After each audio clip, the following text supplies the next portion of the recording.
नमस्कार साथियों, हिंदी नेटशाला चैनल में आप सभी का पुनः हार्दिक अभिनंदन है। जैसा कि आप सभी जानते हैं, अपने इस चैनल पर हम हिंदी की उच्च स्तरीय प्रतियोगी परीक्षाओं की तैयारी करते हैं और इसी तैयारी के क्रम में यूपीएचईएससी उत्तर प्रदेश असिस्टेंट प्रोफेसर भर्ती परीक्षा में निर्धारित गोरखवाणी पुस्तक के पद हम पढ़ रहे हैं। अर्थात गोरखवाणी पूरी पुस्तक हमारे असिस्टेंट प्रोफेसर के सिलेबस में नहीं निर्धारित है, उसके कुछ विशेष जो दोहे हैं वो उसमें निर्धारित हैं। तो जो हमारे सिलेबस में है हम केवल उतना ही पढ़ेंगे। तो इससे पहले आपकी एक कक्षा हो गई है गोरखवाणी की, नहीं देखी हो तो प्लेलिस्ट में देख लीजिएगा, क्रम से मिल जाएगी आपको। आज यह इससे संबंधित दूसरी कक्षा होगी। इसके कठिन शब्दार्थ और जिनके मतलब हैं वो भूमिका के रूप में मैंने पहली कक्षा में समय ज़्यादा लिया था, लेकिन आज सीधे हम इसके अर्थ से 12वें नंबर के दोहे से आज की कक्षा को प्रारंभ करेंगे। जो कल की कक्षा में समझा दिया भूमिका के रूप में, आज उसे दोबारा रिपीट नहीं करेंगे क्योंकि फिर समय हमारा बहुत ज़ाया हो जाता है। तो सबसे पहले देख लेते हैं आज के इस पद को, फिर अन्य जो जानकारी है जो आपके कमेंट हैं उसको बताएंगे। सारम मसारम गहरम गंभीरम गगन उछलिया नादम मानिक पाया फेर लुकाया झूठा वाद विवादम। गोरखनाथ जी क्या कह रहे हैं? गोरखनाथ जी कहते हैं सारम सार, सारों का भी सार, यानी आपको लगता है ना तत्व ज्ञान जिसे आप कहते हैं, क्यों करते हैं साधना? ऋषि मुनि क्यों जंगलों में अपना जीवन यापन करते हैं, या क्यों अपना पूरा जीवन? क्योंकि वो सार तत्व को, इस ब्रह्मांड के, इस प्रकृति के रहस्य का जो सार तत्व है उसे पाना चाहते हैं। तो वो कैसा है? वो ब्रह्म कैसा है? सारम सार, सारों का भी सार, गहरम गंभीरम, बहुत ही गहराई में और बहुत ही गंभीर है, गगन उछलियम नाद। कैसे? जब गगन, आपको कल की भूमिका में बता दिया, गगन अर्थात ब्रह्मरंध्र, उछलिया नाद कैसा है? जैसे जो ब्रह्मरंध्र है ना, उसमें जो अनहद नाद बजता है उसके समान है ना, अनहद नाद के समान है। अनहद नाद, जब आप उसे, इस बात को आप समझ जाएंगे, जब सार तत्व को ग्रहण कर लेते हैं तो जो ब्रह्मरंध्र है उसमें अनहद नाद बजने लगता है। मानिक पाया, मानिक यानी मोती। कौन सा मोती? क्या ये संसार की जिसकी माला बनती है ये वाला मोती? नहीं नहीं, कौन सा? ब्रह्मानुभूति रूपी मोती। मानिक पाया, ब्रह्मानुभूति रूपी मोती पाया, फिर लुकाया, फिर खो गया या फिर छिप गया, झूठा वाद विवादम। ये तो बाद का सो सारा वाद विवाद है वो केवल झूठा है। अर्थात जो वो ब्रह्म है वो सारों का सार है, उसे केवल अनुभूति के द्वारा पाया जा सकता है ना। अनहदनाद, बात किसकी हो रही है? गगन ब्रह्मरंध्र की बात हो रही है, अनहदनाद की बात हो रही है, यानी कि हमारे अंतर्मन की बात हो रही है। आंतरिक जो क्रियाएं हैं, आंतरिक जो भी हमारे अंदर शक्ति है, विराजमान है, उसकी बात हो रही है। ये जो बाहर जो दुनिया में ये कर्म कांड ये सब चल रहा है, ये केवल झूठा वाद विवाद है, क्योंकि उसे तो वाणी के द्वारा व्यक्त ही नहीं किया जा सकता। वो केवल अनुभूति की वस्तु है जिसे आप अनुभव कर सकते हो, वाणी के द्वारा नहीं बताई जा सकती। ये सच्चाई है, बाकी सब झूठ है। कोई कह रहा है ये, कोई कह रहा है वो, ऐसा वैसा, ये सब कुछ झूठ है, उसे केवल अनुभव किया जाता है। कहते हैं ना कि प्रेम का गुण, कहता है गूंगे का गुड़ है, गूंगे का गुड़ कहते हैं ना कि उसे गूंगा बता ही नहीं सकता कि उसको, उसकी रसना को क्या स्वाद मिला। तो वैसे ही है, जिसे उसकी प्राप्ति हो जाती है, उसका अनुभव आपके आंतरिक मन में हो जाता है, फिर वाणी से व्यक्त वो नहीं होता, फिर लुकाया, वाणी द्वारा नहीं बताया जा सकता। सच्ची केवल अनुभूति है, बाकी तो सब कुछ झूठा वाद विवाद है।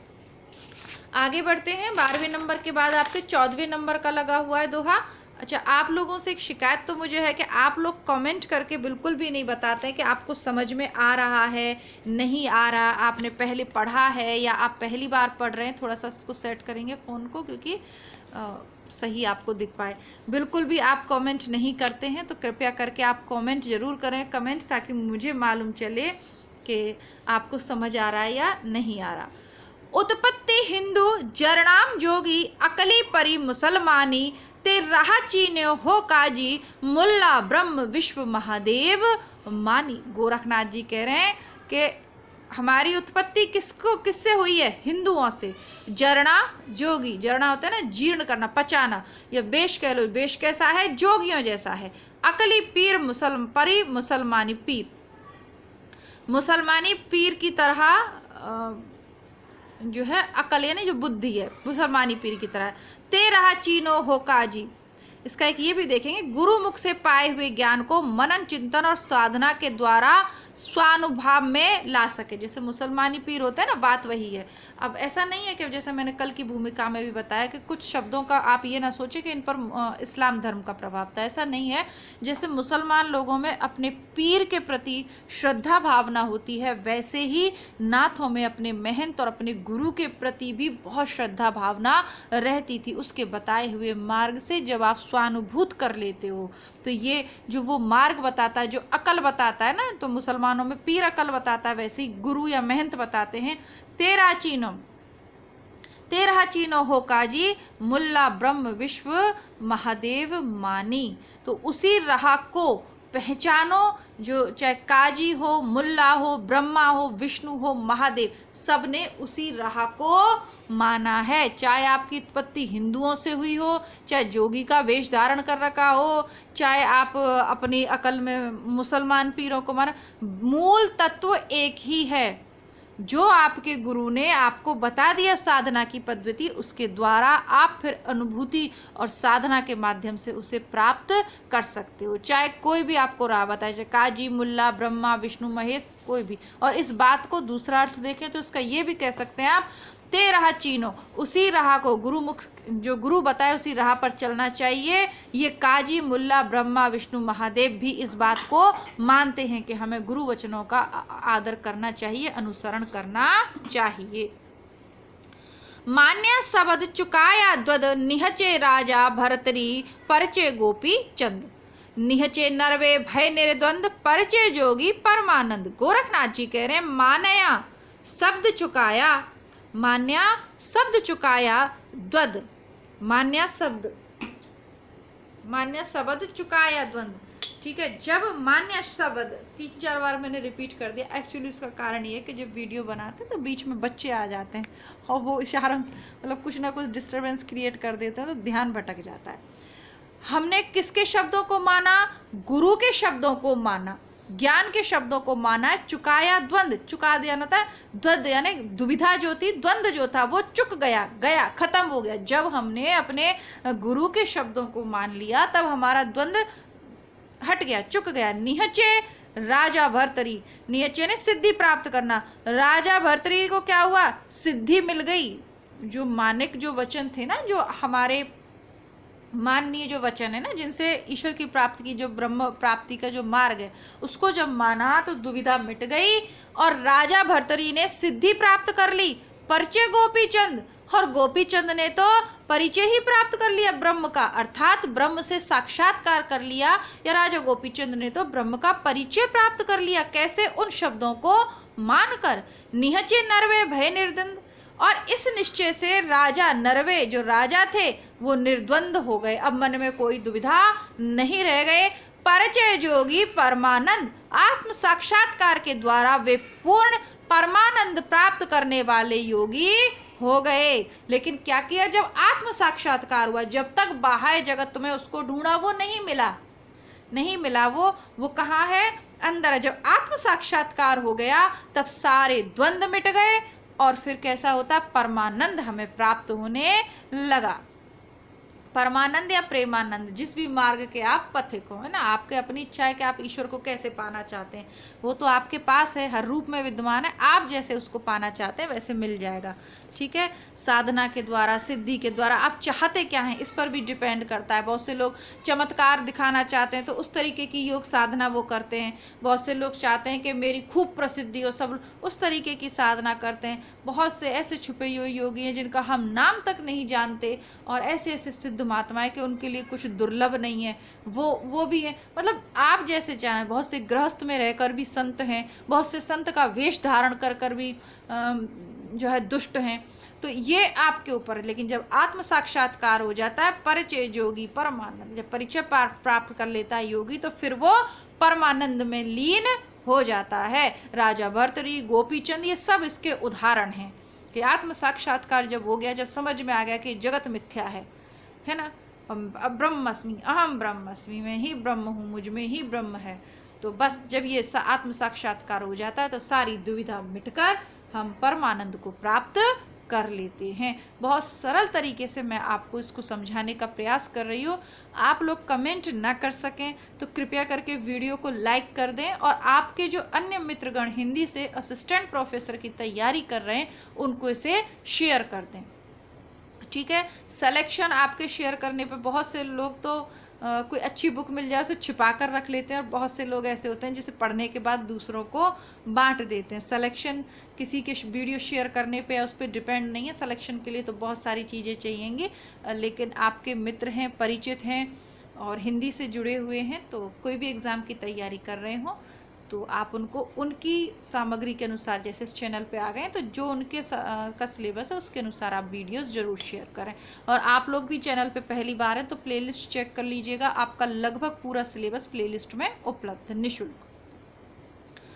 अर्धे जाता उर्दे धरे काम दगद जे जोगी करे, तजे अलंगन काटे माया, ताका विष्णु पशाले पाया।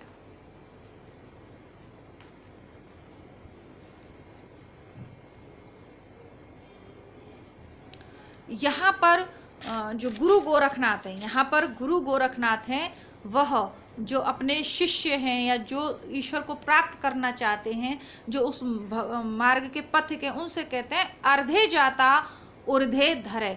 जो अर्धे यानी नीचे की तरफ जाने वाला, उसको उर्धे यानी ऊपर की तरफ ले जाएं।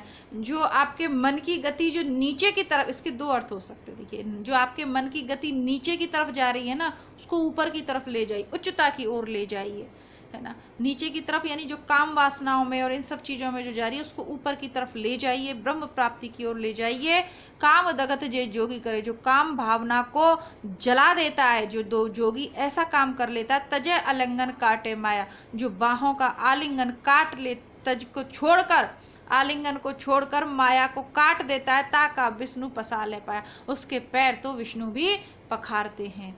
एक तो ये हो गया, एक तो माया के अर्थ में जो नीचे के जो काम क्रोध मद मोह, इनको छोड़कर जो ऊंची जो चीज़ें हैं, है ना, दृढ़ निश्चय करके इंद्रियों का निग्रह करके ऊपर की ओर बढ़ना चाहिए, काम वासना को जला देना चाहिए अगर आप जोगी बनना चाहते हैं तो। और जो ये जो दुनिया के झंझट है ना, इनका आलिंगन त्याग दे, जो माया काट दे, उसका फिर विष्णु भी पैर धोता है, क्योंकि विष्णु जी के आसपास माया होती है। लेकिन वो अर्थ हम यहाँ पर नहीं लेंगे, क्योंकि ये गुरु गोरखनाथ की वाणी है। उनका यहाँ विष्णु शब्द या महादेव शब्द यूज़ जरूर कर लिए, लेकिन साधना जो पद्धति है वो अलग है।